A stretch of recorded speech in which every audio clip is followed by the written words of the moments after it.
Hello दोस्तों, आज हम जानेंगे धर्म और राजनीति का इतिहास। ब्रिटिश हुकूमत की भारत पर कूटनीति और राजनीति का इतिहास। आधुनिक भारत का धार्मिक राजनीतिकरण और आजाद भारत पर डिवाइड एंड रूल। आज क्यों राजनीतिक पार्टी धर्म का सहारा ले रही हैं? तो आज की इस वीडियो में हम यही डिस्कस करने वाले हैं। तो चलिए शुरू से शुरू करते हैं।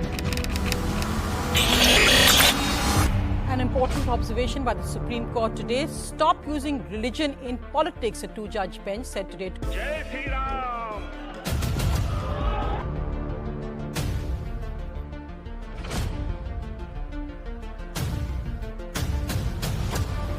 यूपी के बलिया में बीजेपी विधायक सुरेंद्र सिंह ने विवादित बयान दिया।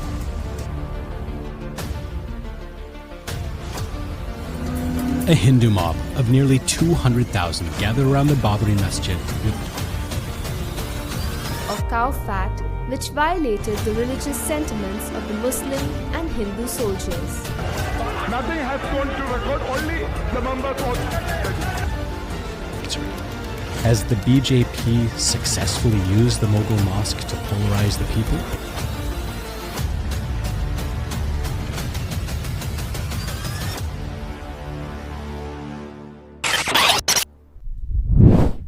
एक धर्म जो सदियों से हर किसी का अपना व्यक्तिगत मुद्दा रहा है। यहाँ पर धर्म हमारे जीवन का एक महत्वपूर्ण हिस्सा है जो हमारे विचार, प्रतिक्रिया और व्यवहार को आकार देता है। कहीं ना कहीं हर धर्म एक मानवता की बात कहता है। जैसे कि अगर हम ईसाई धर्म के किसी एक मोरल कोड को देखें तो वो है लव दाई नेबर, यानी अपने पड़ोसियों से प्यार करो, मतलब कि उनसे मोहब्बत से रहो। अब बात आती है हिंदू धर्म के एक मोरल कोड की, तो वो है वसुदेव कुटुंबकम। इसका मतलब है कि ये पूरी मानवता मेरा परिवार है। और अब बात करते हैं इस्लाम धर्म की। इसका एक मोरल कोड है, किसी व्यक्ति का पड़ोसी भूखा है तो उसके लिए जन्नत के दरवाजे बंद है। मतलब हर धर्म कहीं ना कहीं सबसे मोहब्बत से रहने के लिए बोलता है। इसके साथ सिख धर्म, बौद्ध धर्म, इन सब में मानवता की बात की गई है। यानी कोई भी धर्म गलत नहीं है, वो सिर्फ मानव मूल्यों के नैतिकता का दूसरा पहलू है। सभी धर्म अलग अलग जगह से विकसित हुए हैं। अब बात करते हैं राजनीति की। राजनीति की उत्पत्ति एंशिएंट ग्रीस से हुई थी।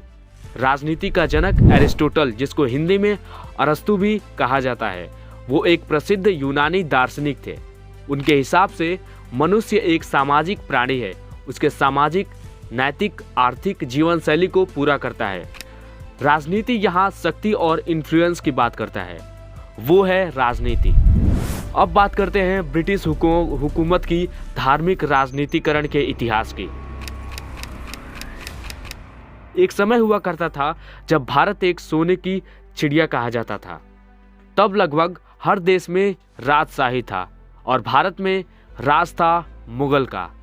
इस वक्त तक भारत में लगभग सभी धर्म के लोग रहते थे। फिर वक्त आता है 1608, जब अंग्रेजी हुकूमत नामक दलदल में भारत डूबने वाला था।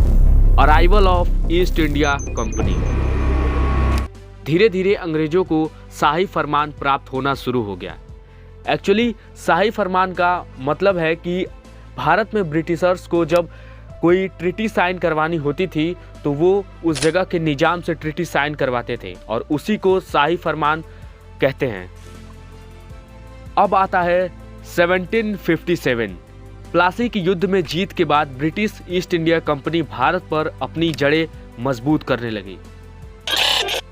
1857 यानी कि 1857 में भारत पर अंग्रेजी हुकूमत सीधे तौर पे राजनीति करने लगी और इसी वक्त शुरू हुआ भारत का पहला स्वतंत्रता संग्राम। इसके बाद लेकिन इसको विफल भी कर दिया गया अंग्रेजों द्वारा और शुरू किया गया अंग्रेजों द्वारा कूटनीति। 1905 में अंग्रेजी हुकूमत ने डिवाइड एंड रूल लागू किया। बेसिकली ये एक ऐसा रूल है जो किसी एक राष्ट्र में रह रहे अलग अलग धर्मों और जाति के लोगों में सांप्रदायिकता फैलाती है और नफरत की भावना पैदा करती है। ये मैंने उदाहरण दिया भारत के डिवाइड एंड रूल की, जो अंग्रेजों द्वारा लगाया गया था। अब इस रूल के लगने के बाद भारत में धार्मिक सांप्रदायिकता फैल गई और हर जगह दंगे शुरू हो गए। जनजातीय लोगों को ब्रिटिशर्स चोर, देशद्रोही बनाने लगी, हिंदू को हिंदू से लड़ाने लगी, मुस्लिम को मुस्लिम से लड़ाने लगी और दंगे भड़काए गए। इससे अब एक बात तो समझ में आ गया था अंग्रेजों को कि राष्ट्र में राजनीति करनी है तो कूटनीति करनी पड़ेगी, अब चाहे वो धर्म या कोई और मुद्दा हो। मगर देश में एक दूसरे के प्रति नफरत की भावनाएं अब पनप चुकी थी, वो शायद आज तक नहीं मिटने वाली थी।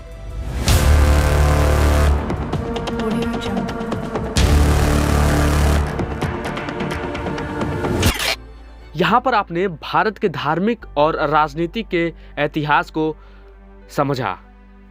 अब बात करते हैं आधुनिक भारत का धार्मिक राजनीतिकरण। इसको जरा ध्यान से समझिएगा।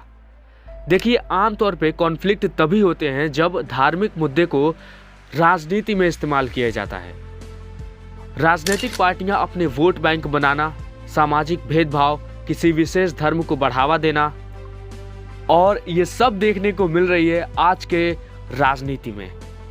अगर हम भाजपा के इस राजनीति को देखें तो कुछ ऐसा ही परिस्थिति दिख रहा है। बीजेपी वेबसाइट्स पे साफ साफ तो लिखा है कि हम सिद्धांतों और आदर्शों पर आधारित राजनीतिक दल हैं या किसी विशेष जाति या धर्म के नहीं हैं, लेकिन सच हमेशा एक धुंधली पर्दे के पीछे होता है। जब हम सच को मानवता के नज़र से देखेंगे तो हमें एक बहुत बड़ा लूप होल झूठ और दिखावे का मिलेगा। लेकिन कुछ लोग जिनको इससे कोई मतलब नहीं है, देश से कोई मतलब नहीं है, सिर्फ समाज में अराजकता और नफरत फैलाने का उन लोगों ने जिम्मा उठा लिया है और उनको हम कहते हैं अंधभक्त। बीजेपी यहाँ सीधे तौर पे धार्मिक गेम खेल रही है। बीजेपी के गेम को समझते हैं। भाजपा, आरएसएस जो एक हिंदू धर्म के सेवक के तौर पे भारत में बहुत बड़े ऑर्गेनाइजेशन है, जिससे जुड़कर एक बहुत बड़े धार्मिक बहुसंख्य समाज का इस्तेमाल करती है और उनको ऐसा एहसास दिलाती है कि जब तक वो राजनीति के सत्ते में हैं तब तक हिंदू धर्म खतरे में नहीं है, लेकिन जब वो सत्ते से बाहर जाएंगे तो राजनीतिक में हिंदू धर्म खतरे में आ जाएगी और सोसाइटी में इस तरह से धर्म को लेकर नफरत फैलाते रहते हैं। अब बात करते हैं डिवाइड एंड रूल, जो आधुनिक भारत में फैल रही है।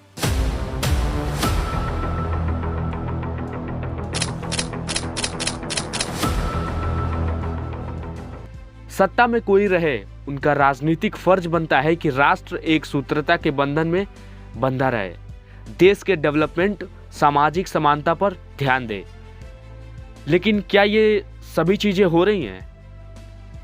बीजेपी सिर्फ सत्ता में बनी रहना चाहती है और वो भी राजनीतिक धर्म का कार्ड खेलकर, किसी भी दंगों में चुप रहना। अभी ये वर्तमान में लद्दाख में आंदोलन, मणिपुर के सिविल वॉर कुछ ही महीनों पहले हुआ था, काफ़ी दर्दनाक तरीके से, अभी भी शायद है लेकिन थोड़ा कम है। वहाँ पर मोदी जी ने एक शब्द भी नहीं बोला। वोटिंग काउंटिंग में धांधली, अपोजिशन का बोलना इन्हें इतनी मिर्ची लग रही है कि ये ईडी और सीबीआई की रेड कर दे रहे हैं। बिकाऊ मीडिया, इसके बारे में तो क्या ही बोला जाए। Electoral bond, SBI case, EVM scam, जब इन पर सवाल उठता है तो इनके कानों में जू तक नहीं रेंगता। एक कहावत कही जाती है, चोर की दाढ़ी में तिनका। इसका साफ मतलब यही है कि अगर बीजेपी सही है तो जवाब दे। ये इतने हजारों करोड़ व्यापारियों को दे रही हैं, ये सब किनका है? सिर्फ और सिर्फ जनता का। जब भी कोई अन्य धर्म का व्यक्ति टिप्पणी करता है तो उस पर बुलडोजर एक्शन लिया जाता है, लेकिन जैसे ही वो भाजपा से हाथ मिलाता है, न जाने कैसा जादू होता है, उसके सारे गुनाह माफ कर दिए जाते हैं। मैं पूछता हूँ, ये कहाँ का न्याय है? अब ये 5 साल पहले की बीजेपी तो नहीं रही, ये सिर्फ सत्ता की भूखी है। ये मुद्दे जो देश में अभी फैलाए गए हैं बीजेपी द्वारा, हिंदू और मुस्लिम के बीच नफरत, और इनकी एक सेना भी है, अंधभक्तों की। ये सिर्फ समाज में नफरत की भावना फैला रहे हैं और देश को खोखला करने की कोशिश कर रहे हैं। बट अनफॉर्चुनेटली जिनको मुहरा बनाकर ये राजनीति कर रहे हैं उनको पता ही नहीं चल रहा है। जब भी हम संविधान के धार्मिक अधिकारों की बात करते हैं तो हमें पता चलता है कि संविधान के अनुच्छेद 14, 15, 16 धर्मनिरपेक्षता की बात की गई है। अब ये आप पर निर्भर करता है कि आप किस तरह की थिंकिंग रखते हैं।